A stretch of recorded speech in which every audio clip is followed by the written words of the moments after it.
कहते हैं किसी भी एक इंसान के लिए उसकी माँ वो होती है जो उसे दुनिया से लड़ना सिखाती है।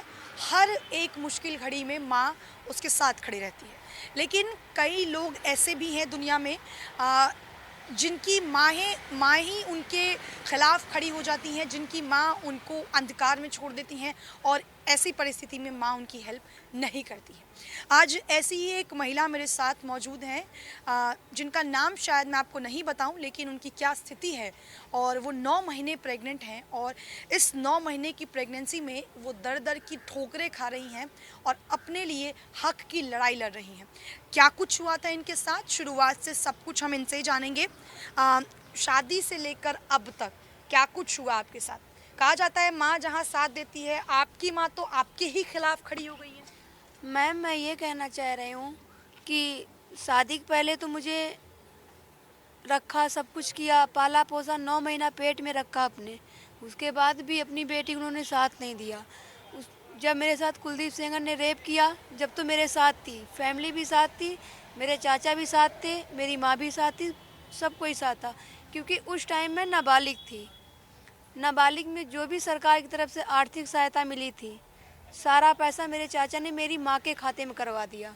मेरा भी खाता चाचा ने खुलवाया और मेरी माँ का भी खाता खुलवाया। उसके बाद मैं नाबालिग तो थी, मुझे नाबालिग बता के माँ का खाता हर जगह, हर पार्टी को जहाँ जहाँ से आर्थिक सहायता मिली, मेरी माँ का ही खाता दिया उन्होंने। उसके बाद मेरे पिताजी को मार दिया गया। फिर उसके बाद मेरे चाचा जेल गए। फिर उसके बाद मेरा एक्सीडेंट कराया गया, कुलदीप सेंगर ने कराया। फिर उसके बाद जेल गए। जेल से ही उन्होंने अपने महिला मित्र सोनू सिंह के खाते में, उन्होंने जेल से ही सारा पैसा अपने सोनू सिंह के खाते में ही करा दिया। मैम, सोनू सिंह कौन है? उनके घर में उनकी साली की लड़की है, लेकिन मुझे नहीं लगता कि वो साली की लड़की है।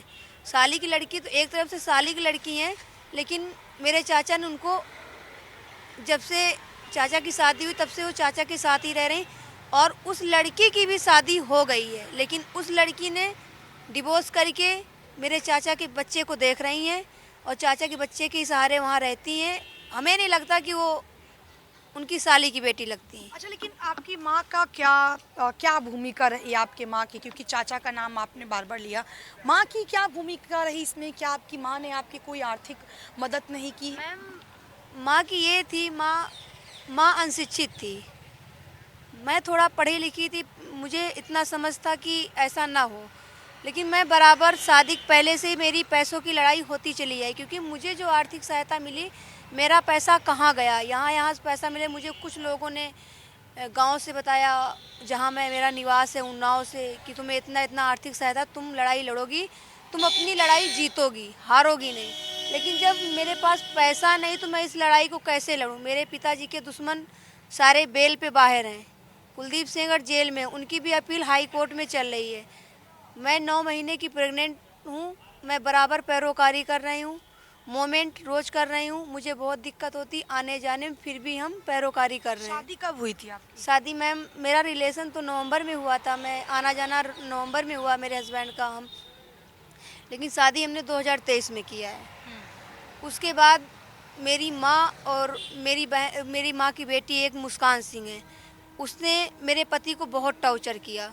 वो जब वो ड्यूटी वहाँ से ज्वाइन किया, तो वहाँ जब ड्यूटी जाते थे, शाम को बोलते सैफ अली ये चीज़ नाश्ता तैयार कर देना, हमको सुबह 5 बजे निकलना है। वो लड़की क्या करती थी, अपने मोबाइल में अलार्म लगा के सुबह 4 बजे उठ के बैठ के जाके वॉशरूम में बैठ जाती थी। जब वॉशरूम में बैठती थी, 2-2 3-3 घंटा वॉशरूम से नहीं निकलती थी वो मैम। तो मेरे पति का ड्यूटी का टाइम ख़त्म हो जाता था, फिर भी वो लैट्रिन वॉशरूम ना किए वो बैग उठा के चले जाते थे। फिर भी मैं कैसे भी रही, लेकिन बिल्कुल मुझे परेशान कर दिया गया। वहाँ से चाचा घर पास में ही है, थोड़ा दूर पे 5 किलो, मतलब 5 मिनट की रास्ता है, उतनी दूर पे वो रोज़ सुबह उस टाइम पे चाचा घर जाती थी। वो जब तक मैं उस घर से, सरकार के घर से नहीं निकली, तब तक वो लड़की चाचा घर आना जाना नहीं बंद किया। इन लोगों को पूरा षड्यंत्र है कि क्या पूरा षड्यंत्र? मेरा सवाल भी यही था, क्या पूरा षड्यंत्र आपकी माँ ने रचा है?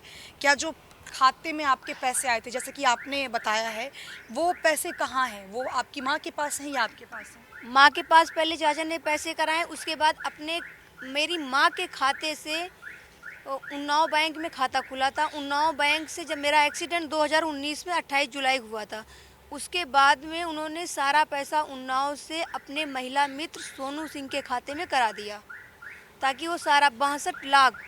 मैंने जब मेरी शादी हुई उसके बाद मुझे घर से परेशान किया गया, मेरी माँ, मेरी बहन और सोनू सिंह उधर से परेशान करती थी, तुम्हारे पति पे आरोप लगा देंगे, ये लगा देंगे। मेरी बहन बोलती 76 लगा देंगे, रेप लगा देंगे, छेड़छाड़ का मुकदमा लगा देंगे। आपकी बहन और आपकी माँ आपको धमकी देती थी? मेरी माँ और बहन उधर से जो महेश सिंह के घर में सोनू सिंह रहती, वो धमकी दिवाती थी वहाँ से। और जो भी है, मैं कितना अमाउंट था वो जो आप कह रही हैं कि आपकी माँ ने अपने अकाउंट में ट्रांसफर किया? अमाउंट तो 62 लाख का था, 62 लाख कुछ 72,000 का। मैंने ऐसी कोई जगह नहीं छोड़ी कि मैंने कहीं स्पीड पोस्ट नहीं किया, पुलिस को किया, प्रधानमंत्री, मुख्यमंत्री, राष्ट्रपति, सुप्रीम कोर्ट, हाई कोर्ट, मैंने हर जगह स्टेटमेंट के साथ में, प्रार्थना पत्र के साथ में, मैंने सब जगह स्पीड पोस्ट कर रखा है। मेरे पास उस चीज़ की रसीद भी है। अभी मैंने जल्दी में ही किया है, जब मैं घर से निकली तो मैं अपनी कार्रवाई की। और माखी थाने मैंने FIR भी किया है, महेश सिंह के नाम, सोनू सिंह के नाम, मुस्कान सिंह के नाम और माँ के नाम। कोई बेटी नहीं चाहती कि मेरी माँ होती, लेकिन माँ ने बेटी के साथ ही धोखा कर दिया। माँ को खुद सोचना चाहिए कि मेरी बेटी के साथ ऐसा हुआ है। अगर मैं अपनी बेटी का सारा पैसा अगर अपने देवर, अपने किसी गैर को दे दूंगी तो मेरी बेटी क्या करेगी लाइफ में। अच्छा, आपके पति आपकी कितनी मदद कर रहे हैं इस दौरान? क्योंकि मैं खुद देख पा रही हूँ कि आप 9 महीने प्रेग्नेंट हैं। क्या ससुराल वालों की तरफ से कोई मदद मिल पा रही है? कितना मुश्किल हो रहा है इन दिनों में आपके लिए वाले लड़ना? से तो मुझे कोई दिक्कत नहीं। एक लड़की ससुराल से परेशान होती है तो मुकदमा करती है, सब करती है। एक लड़की अपने मायके से ही परेशान है। ससुराल में मुझे कोई दिक्कत नहीं। मेरे सास का, मेरे ससुर का, सबका कहना है कि बहू तुम्हारा केस दिल्ली में चल रहा है, तुम्हारा केस इंटरनेशनल है, अपना केस लड़ लो, जीत जाओ, पूरा केस फाइनल हो जाए, आप आके रहो, मुझे कोई प्रॉब्लम नहीं। सबके साथ ऐसा होता है, सब बहन बेटी के साथ गलत हो जाता है, लेकिन पति का समर्थन, पति का सपोर्ट मिल रहा है आपको? पति का भी सपोर्ट है। वो अभी भी बोलते हैं कि आप मेरे पास आके रहो, लेकिन मैं CRPF की सुरक्षा में रहती हूँ। अभी आप कहाँ रह रही हैं? इस समय मैं ITO ऑफिस में, रोड में, कल से मैं रोड में रह रही हूँ। मेरे पास ना घर है ना कुछ है। हाँ, मुझे घर मिला था सरकार की तरफ से, उस घर में मुझे नहीं रहने दिया गया शादी के बाद। किसने नहीं रहने दिया? मेरी माँ, मेरी बहन और सोनू सिंह, महेश सिंह, सब लोग मिल के जेल से षड्यंत्र रचा है। महेश सिंह ने भी मुझे धमकी दिया है, मेरे चाचा। मेरे पास उस चीज़ की भी रिकॉर्डिंग है। मेरे पति को धमकी दे रहे हैं कि आप नौकरी क्यों नहीं करते हो रोज़। और मैम, उस टाइम मेरा बच्चा था, मेरे बच्चे में कुछ दिक्कत आ गई थी तो मेरी जांचें चल रही थी। तो मेरे पति ने भी उल्टा शब्द नहीं बोला, बोला भाई आपके पास फ़ोन क्यों रहता है? तो बोला कि उन्होंने अपनी लैंग्वेज से एक सम्मान के, चाचा जब वही मेरे पास है तो मोबाइल क्यों नहीं रहेगा, और उसका चेकअप चल रहा है। मैंने माँ जी से बोला कि माँ जी सैफाली के साथ जाया को तो मैं नौकरी कर लूँ, मैं आऊँ जाऊँ तो मुझे कोई दिक्कत नहीं होगी, आप जाओगे तो माँ ने इग्नोर कर दिया। माँ बोली तुम तो हो, तुम देखो, तुम करो, हम क्यों करें। साफ साफ मेरी माँ ने ऐसे बोला। आपकी माँ से कोई बातचीत? इस टाइम मेरी कोई बात नहीं। मेरी बात बीच में हुई कि मैंने एक रूम में वहाँ पे ताला लगा रखा है। मेरी माँ यही बोलती कि अपने रूम में ताला लगाएं। तो ताला मैंने इसलिए लगा रखा क्योंकि मेरी जेवर है, मेरी सामान है, इसलिए मैंने वहाँ ताला लगा रखा है। मैं लेकिन उस घर में नहीं रह सकती हूँ। उनकी एक बेटी है मुस्कान, उसका नाम है, उस पर मुझे बिल्कुल भरोसा नहीं, क्योंकि मेरे ऊपर एक बार नहीं, वो 2-3 बार वार कर चुकी। हमला हुआ है मेरे साथ, हमला हुआ, मुझे ढकेला भी जीना से। मैंने स्वाति मालीवाल की आवाज़ पे आई, दीदी की आवाज़ पे आई, उनको दिखाया अपना पूरा। मैम बोली कि चलो ठीक, तुम्हारी माँ गांव गई है तो तुम आके सेंट्रल रूम में रहो। मैम, इस स्थिति में भी मैं सेंट्रल रूम में कैसे रह सकती हूँ? बच्चा पेट में है, वहाँ मोबाइल फ़ोन जाएगा नहीं, ना परिवार से बात हो पाएगी, ना पति से बात हो पाएगी, तो मैं अपना दुख दर्द किससे बताऊँगी? कितना मुश्किल हो रहा है इस दौरान आपके लिए ये सब संघर्ष लड़ना? मुझे डॉक्टर ने बता दिया, क्योंकि मेरा एक्सीडेंट हो रखा है, मेरे पैर में भी रोड पड़ी, हाथ में भी रोड, मेरा आधा शरीर फ्रैक्चर है। डॉक्टर ने साफ साफ बोला कि बच्चा नॉर्मल आपका नहीं होगा, होगा तो ऑपरेशन से ही होगा। तो मैम, मैं अब कहाँ जाऊँ? मेरी देखभाल करने वाला कोई नहीं। मुझे यही हवाला दिया जाता कोर्ट में डेट बढ़ जाती है। तो मैम, कब तक 3 मिनट ठोकर खा रही हूँ? सेंट्रल रूम जाओ, सेंट्रल रूम में मैं रह नहीं सकती क्योंकि मेरा पैर है फ्रैक्चर, मेरे पैर में दिक्कत है, इसलिए मैं नहीं रह सकती। कोई दिक्कत होगी वहाँ पे सब कोई बोलता है स्टाफ है, स्टाफ मेरा पैर नहीं देखेगा। अगर पति रहेगा, सब कोई, अगर सास रहेगी, कोई भी यहाँ रहेगा तो मेरी देखभाल, मेरी और मेरे बच्चे की आप देखभाल चाहते हैं कि आपका कोई परिवार का सदस्य आपके साथ सदस्य रहे। और मुझे हो सके जब तक कोर्ट से नहीं होता है तो मुझे एक रूम कहीं पे लेके दे दिया जाए ताकि मैं अपना बच्चा और मैं सेफ रह सकूं और मैं अपना केस दिल्ली में रह के लड़ सकूं। मेरे साथ एक सवाल मेरा सीआरपीएफ ये है, सीआरपीएफ आप जिक्र कर रही हैं, सीआरपीएफ आपकी मदद कर रही है, कैसा लग रहा है? क्योंकि कहा जाता है कि मुश्किल की घड़ी में यही सेना जो होते हैं हमारे लिए एक सहायक के रूप में आते हैं, तो वो सहायक के रूप में आपके लिए सामने आए। सीआरपीएफ की इसमें कोई, सीआरपीएफ को सुप्रीम कोर्ट ने सुरक्षा दिया है, सीआरपीएफ मेरी बराबर मदद कर रही है। अगर आज सीआरपीएफ नहीं होती तो मुझे कुलदीप सेंगर मार देते। आज सीआरपीएफ हट जाएगी तो मुझे अपोजिट से पूरा खतरा है क्योंकि सारा केस मैंने मैनेज किया, सारा केस मैं लड़ी हूँ। पिताजी की हत्या हुई, योगी आवास में मैंने आत्महत्या करने की कोशिश किया, फिर मुझे पुलिस वालों ने वहाँ पे आत्महत्या करने का वो नहीं करने दिया, उन्होंने मुझे पकड़ लिया। तो ये मामला सीबीआई तक पहुंचा, सीबीआई ने सारी जांच की। जब कुलदीप सेंगर अंदर, जब कोई प्रूफ मिला तभी तो कुलदीप सेंगर को सजा हुई है।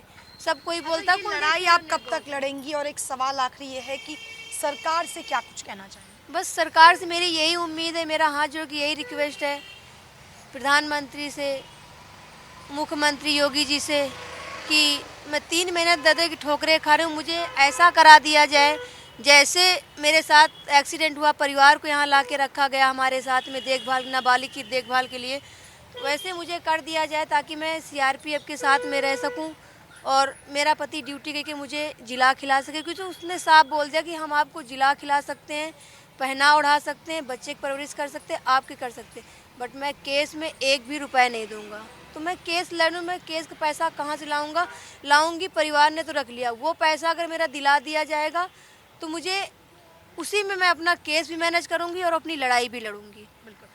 तो देखा कितना मुश्किल होता है एक महिला के लिए इस स्थिति में जब वो खुद 9 महीने के प्रेग्नेंट हैं और अपने लिए हक की लड़ाई लड़ रही हैं। हालांकि इस वक्त उनका परिवार, जो माँ उनकी साथ खड़ी होती, वो आज माँ उनके खिलाफ खड़ी है और जो ये पीड़िता हैं वो भी अपनी माँ के खिलाफ खड़ी हैं और छोटी बहन भी इनके खिलाफ हैं और इन्होंने बाकायदा छोटी बहन के खिलाफ भी जो है पुलिस ने केस दर्ज किया है। मैं एक बात और कहना चाह रही हूँ। मेरी माँ का कहना, मेरे पास रिकॉर्डिंग है इस चीज़ की, मेरी माँ बोलती है कि आपने शादी किया तो आपके पति केस लड़ाए। तो मैं कह रही हूँ मेरा पति केस लड़ाएगा, लेकिन जो मुझे आर्थिक सहायता मिली है नाबालिग में, वो सारा पैसा केस लड़ने का मिला है। कहाँ गया पैसा? वो भाई पिताजी को मारा गया, अभी पिताजी का केस में जुर्माना किया गया था 20 लाख का, अभी वो पैसा मेरी माँ को नहीं मिला हुआ है। मेरा एक्सीडेंट हुआ, 25 लाख का कंपनसेशन मिला, सुप्रीम कोर्ट ने दिया, वो मुझे मिला था क्योंकि मैं नाबालिग थी। उस टाइम मैं वेंटिलेटर में थी, मेरे मुंह से आवाज़ नहीं निकली, मैं वेंटिलेटर में थी, इसलिए वो पैसा माँ के खाते में कोर्ट ने कर दिया कि खर्चा चलेगा। जब तक लड़की नाबालिग है, जब तक माँ खर्चा चलाएगी, उसके बाद लड़की बालिग होती है, सारा पैसा उसके अकाउंट में किया जाएगा। लेकिन वो भी मेरे पास पैसा नहीं किया गया। कुलदीप सेंगर में 25 लाख रुपया मिला, 15 लाख रुपया कोर्ट ने सीबीआई का काटा। किस लिए काटा इस चीज़ को मुझे नहीं कंफर्म पता है, क्या है क्या नहीं है। मुझे कोर्ट से 10 लाख की चेक मिली, उसमें 5 लाख वकील ने ले लिया, 5 बचा मैंने शादी कर लिया। तो सुना आपने क्या कुछ कहा पीड़िता ने। कैमरामैन डीपी यादव के साथ Shalini Jha, India daily live, Delhi.